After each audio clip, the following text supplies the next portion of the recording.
You asked the question, where is Choklet? I took the assignment and I found Choklet. Ladies and gentlemen, seated right next to me is the one and only Roy Kombe Kazembe, aka Choklet. I'm in the house today. I'm in the house. How you doing, my brother? I'm good. I'm good. Mafidila? Yeah, I'm Taisako, but at least no complaints, no much complaints. Good Yeah, stuff. for those who were asking where I am, I'm here. Here. I'm right here. I like that. How do we begin this conversation? How did the name Choklet come about? First of all, when you're an artist, you usually think of, a catchy name that can go with your brand, So in my mind, I was trying to pick something that is African, but just a little bit catchy and fancy. Like chocolate is the representation of the melanin, our skin, our black skin. So I was just thinking of something that can be a representation of our skin. Yeah, you see? Yeah, because in my mind, I was thinking there are a lot of things that are black and they are associated with bad stuff, Yes. Yeah, like Black Dollar, Black Friday, Black Market. Black Market.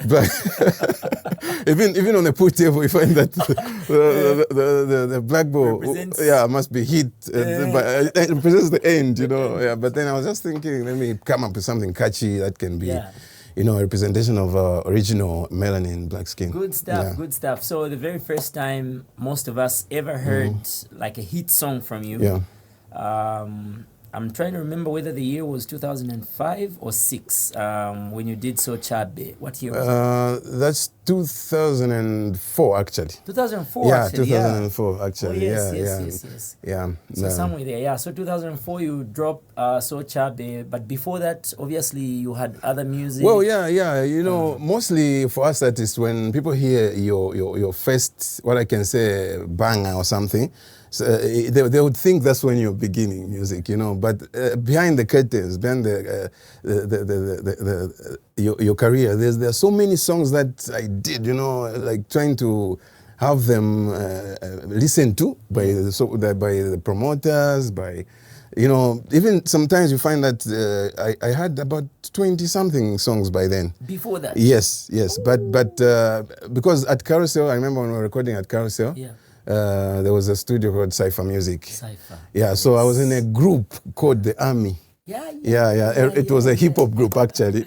And we were rapping then, you know what I mean? Yes, we're in the group with the likes of Inferno. There was Jerry wasn't part of the rap group, but there were people like, I remember Oleg, I remember a lady called Magma. So it was like a bunch of us. Wow. And in my mind then, we're thinking we're going to be a hip-hop outfit. Yes. But things just made a twist and a turn. Then I went solo. From the group, and then I started doing my own thing then. Okay. So I had a couple of songs.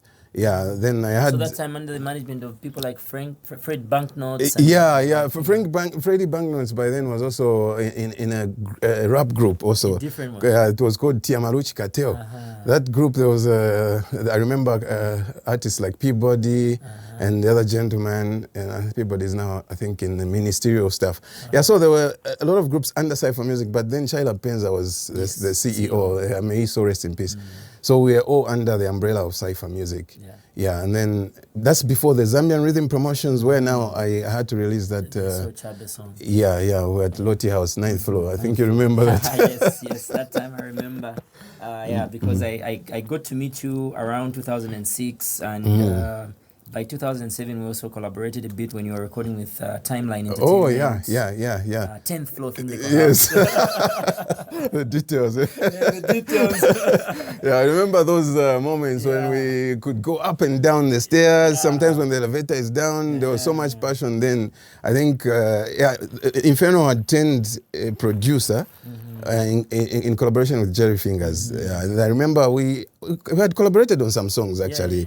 That time, I remember, and unfortunately, I probably don't even have those songs. But I remember we did something, and then that's when I met T-Boy, also when he used to come through. You actually played a very instrumental role at the beginning of my career, like the professional side of my career. Because you You gave me the confidence Okay. just by you allowing me to jump on your music. Yeah, recording. yeah. For me, that in itself was like, if he can acknowledge the talent that I have, and thanks to Jerry Fingers as well, because he also recommended me. Oh yes. Yeah, so big up. But now it's all about you. Okay, we're here to celebrate you. So, if my history serves me right, my memory serves me right,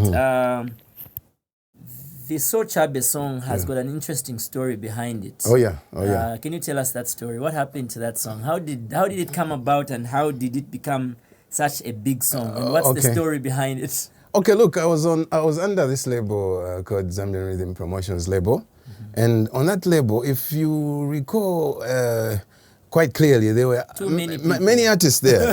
The likes of Amy Roots, Amy Roots, family, the late Lady Tembo. Remember, she did the album Vela from there. Yes. The Organized Family also came through with Bad Manners and all those songs. Mwembe Muntu God Signed also. Yes. Amy Roots. I think the list goes on. Yeah, who else? Some of them they didn't even come out. So I was actually one of the first people. Oh, Winston Moyo, Red Lins, remember? Yes. Yeah, so I was one of the first people to, be considered as an artist on that label under the management of a certain good man called Mr. Obi Kobango, was the one who was behind the Zambian Rhythm Promotions label. So I think as time was going on, I was so anxious to come out. I wanted to be, on the shelf. I wanted to see my CD and cassette out. So in my waiting, I could see other artists coming on board and getting signed. Yeah, and then at some point I got frustrated. You see. At some point, I got frustrated, many other artists are being signed and then they're being released. Yeah. And then I started feeling that little bit of, a neglect. Yeah. So, at some point, I almost broke away from the label and I went on my own to record that song. So that song speaks to me in a way that most of the situations in that song I was going through those moments. Yeah, wow. That's time when things were rock bottom. So but I got But then, fortunately enough. Many people, I didn't know I was speaking for many other people besides just me. So it's just that situation where things seem so tough and bad and you feel you are all alone and then your relevance is not, being seen, Yeah. So I was just thinking, I need to pen this script down. And then fortunately other people related and it became one of the most recognizable songs even today that I ever did. Very true. Is it true that you had to record it a number of times? Oh yeah. Actually, the So Chula that is there is actually the third version. Many people don't know this. I recorded the first one, but by then I used to, I'm an artist, right? I'm a graphic artist, I'm a visual artist. So I was doing my other work at some point, at some place in, I think that is Mandeva. I was painting on a bakery. Then I left my bag, carelessly somewhere, but someone had to steal it together with a master copy. So when I went to Jimmy, it's actually Jimmy Judge who produced that song. Yeah. So when I went back to Jimmy, he told me, he never kept the data. Those days when you depend on the data. Then we began all over again. And before I could get the second one, the computer crashed, There was that, remember those days when, in a crash, a computer, in a crash. I remember it happened to people like CQ.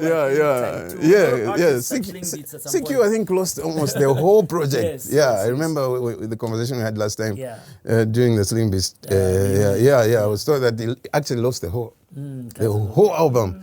Yeah, so the third time is when I recorded that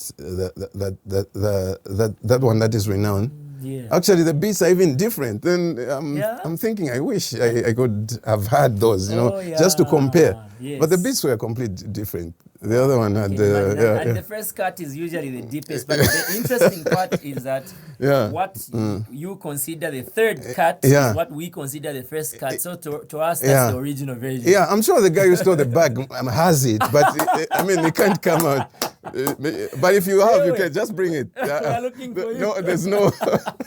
I won't take you anywhere. Don't worry. All we need is the CD. All we need is the master copy of the first version. That's an interesting story, man. Yeah. So, did you release an album that time? Well, yeah. After I did that song, I think that's when my managers probably realized that maybe there was some hidden potential that they couldn't see before, because remember the story I was talking about, not releasing my album and stuff. So I'm sure maybe that song gave it a push for them to think maybe it's about time we put this guy out. Okay. And then that's when I did the album called So Chula, actually, titled the same way. So Chula, there were songs like Osaenda. So when did you release it? That's in 2004. Okay, the same year? Yes, okay. yes.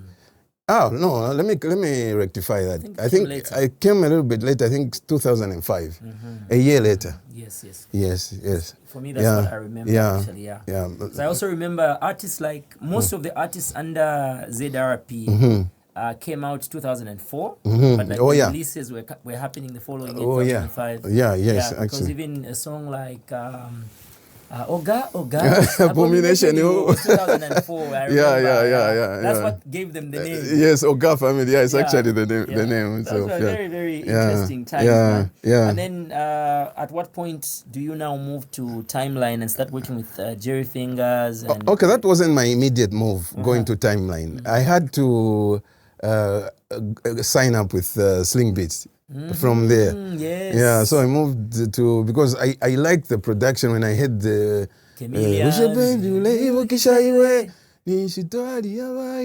so I was like, how is this guy? And then the production was so R&B-ish, and I was like, I think this guy, they've got their ducks in a row, like they're organized. I like them. I think you were a very good fit for Sling Beats. The way the music came out. Songs like Mbwembwe. Yeah, Piece of Sky. There were songs like Pempero. Yeah. So I went to Charlie, and he gave me an open door, and I did an album there. Though not without challenges, remember way back we used to move like long distances, That studio was really far. Charleston, right? M17 Porokoso Road in Charleston. Club for Buffalo.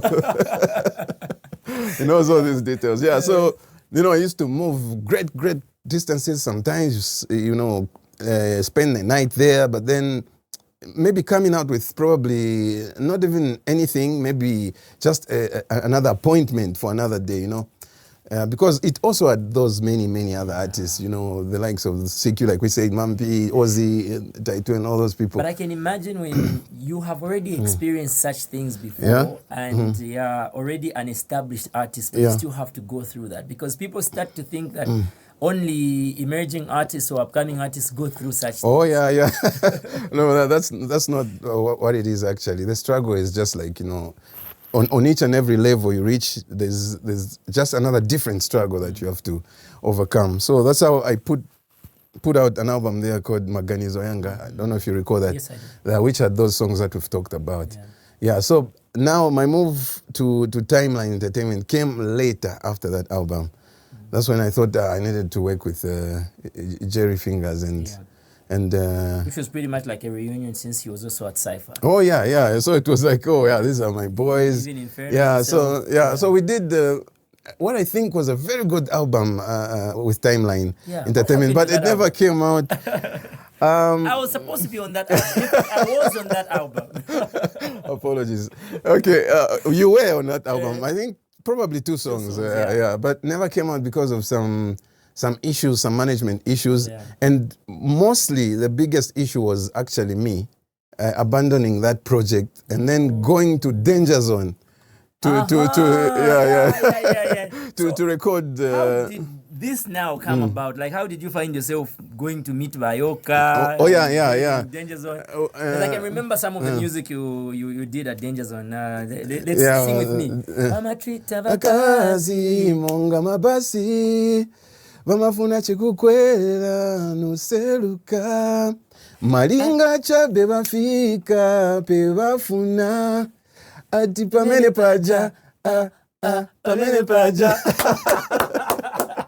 Okay, so that transition for me from timeline to Danger Zone wasn't a very smooth one because I had to hate my friends in the process. Who we agreed that we had to put an album out. The likes of Inferno and Jerry Fingers, and my apologies. And of course, it goes out to them. The featured artists who were expecting that would be a platform that would obviously move them to the next level. There were people like the late Romario. Oh yeah. Really close and helping you It out was sometimes. here. It was a good writer actually. Yeah. Sorry, may he so rest in peace. Romario was a great writer, and it was very talented actually. Yeah. So we worked on some songs together. Did Romario play a part in writing Piece of Sky? No, actually, the or was he there when you were recording? No, it wasn't even part of it. Yeah, but maybe you get to hear a certain feeling about. Maybe because you were close. No. That one was it's actually Charlie. Okay. Yeah, Charlie Bravo from Sling Beats. Yeah, we used to say Charlie Bravo likes talking about nature. The piece of sky, Makumi, yeah, but nature. Okay. The weather. It's like. I think poetry is like that, so maybe we can just say is poetic. That's Namanje. Yeah, so, as artists, the way it is sometimes when there's a wave of something, like by then, Danger Zone was making waves. Yes. So, there's that kind of migration where you feel, maybe if I align myself with this label, I'll do something great. But then, yeah, that's what happened. Then I had to release that album in fact, that's where we linked up with people like the late Dandy. Yeah, the late Dandy Crazy, Afunika, and Makitu. Yes, actually Makitu was the one working on those videos that I produced from there. Like there's a song called Suliko. Yeah, I think the one who shot that video. Oh yes, that song. Can you give us a chorus line? Which one? That song. It's very touching. I'm beginning to start forgetting my own songs. Yeah, like Chalo china ipanda basuliko mami nifuno bwelele mu moyo wanga univese kochemushe Chalo china ipanda basuliko mami. Memories. Beautiful. So that's why I did that project, and then after that, because I only have 3 albums to my name at this point. Yeah. But just maybe that's a lot. But then just a lot of other singles with people like Benapatu and other artists that in Zambia having 3 albums is a very, very big achievement. You've got a big discography, but at the same time you also have a lot of singles. Selfish was a single, right? Selfish, it was a single. It was supposed to be on that album. Yes. It was supposed to be on the timeline album. Ended up being a successful single. And then there was that other song. Sing with me. Nichovuta kupeza kukonda iwe wamene ukonda na mtima onse kuliwe yakonda. Hey, I love that song. I love that song. So it was also supposed to be on the album. Yes, It actually. ended up being a single. Yeah. So there's a lot that went on. Some of it that can't be explained, in detail. But luckily people got to hear those songs, But have you noticed that among your songs, and I know So Chula is such a big song, but have you noticed something about Selfish? Oh yeah, Selfish. Like it's such a timeless song. Everybody loves that song. Well, I think it's because everyone doesn't want to share their partner. I don't know if there's anyone who can say, if we can share. But I think everyone is selfish when it comes to that, isn't So it? it's relatable. Yeah. So nobody ever wants to share their love, So I think it's just a universal kind of message that I think people relate to. Yeah, when I'm doing the encyclopedia fun game, and I'm asking people about Zambian music, one question that every artist fails is who features on the song Selfish. Tell us about that. Tell us about Hook. Oh yeah, Hook actually is a guy coming from the same Cypher label. There was a group called the Underground Boys. They used to call themselves the UGB. Yeah, so Hook happened to be one of the rappers in that group. Yeah, but also a long-time friend. So, sometimes when we're writing music, we could be... Someone is contributing. Yeah. So we ended up working together and, many people really... They failed to know which rapper he is. I remember your last interview with... who's that? What did I ask? Was it Ken Doom? Yeah. I was so confused. Yeah, he actually couldn't not mention the artist. Yeah, but it's Hook, H-O-O-K. Yeah. Good stuff, man. Good stuff. Before I let you go, currently a lot of people, even people that came to know you later after these times that we've spoken about, they associate you with the world of art, not just the musical art, but in terms of drawing, painting, and being a cartoonist, with a lot of good messages and satire and many other things. How did that come about? This came before the music? You're actually right. I started drawing when I was very young. I was that kid in class who, everyone would say, Abuelo Limbe or something, but boy, draw them up. The insects and all those things, the scientific things, they would pick on me because I used to be... We condemn about our education sector. But then I used to do those to my action comics, like stories. I would use the mathematics book for such kind of stories. I even got in trouble for that, where half of it is just a drawn story, but I used to have a lot of people interested in that. Then later on, even before the action music, I was working for newspapers, like Business and Leisure. I was doing those funny comic cartoons, until to this day. I worked with the Post newspaper. When it closed, I went to other publications. I'm still doing those things with the Diggers newspaper. Wow. It's amazing. And I know that you are also... Maybe you don't identify as an activist, but I think you are an activist. You are a human rights defender. Yes, actually. In the things that you highlight in your cartoons, you make social commentary about pertinent issues in the nation. And for me, that's really amazing. And I salute you for always being the voice for the voiceless, even without using the voice. Silent cartoons, but they speak. I would like to think of myself like that also. Like as a speaker for the marginalized people, because in a cartoon you find that complex messages can be simplified, and then even if a person doesn't know how to read or write, they'll probably get the message. And then I feel hurt when I see injustices and other things that inequalities. So I just feel compelled to say something. Even as much as other people think it may get dangerous at some point, but I just feel it's my responsibility to just have a say. Amazing. Please keep it up. Sure, thanks. So one of my friends says there are artists like Choklet and Hamova who, according to him, that it's like very fide kafi. So according to him, he believes that you did not need to hang the boots. You didn't need to drop the mic. I see. You needed to continue making music. Music like so that. My question now is, what next from here? Are we expecting any music from you? Are you still doing music? Are you still doing performances? Are you still open for bookings in case people want to hire you? Open for booking. Especially these are early months of the year, so I need that money. And especially when you talk about Valentine's and whatnot.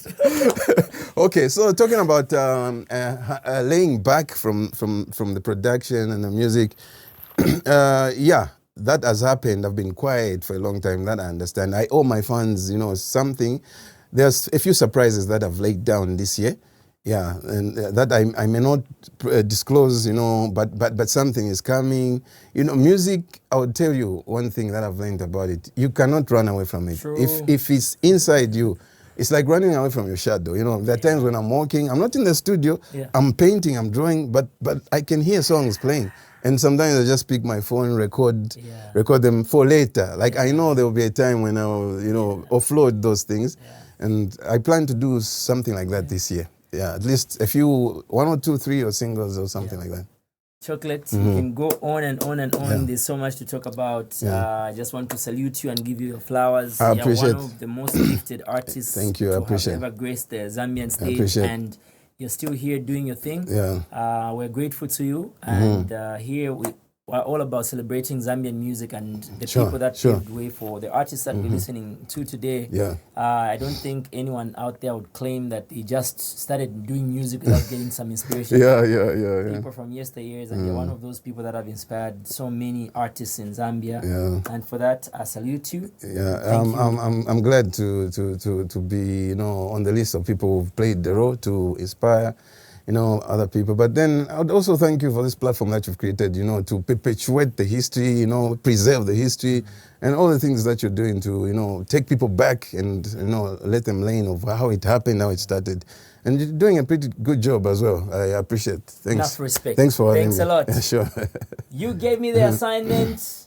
Tell me if I did it right. I brought you Choklet. I found him. Peace.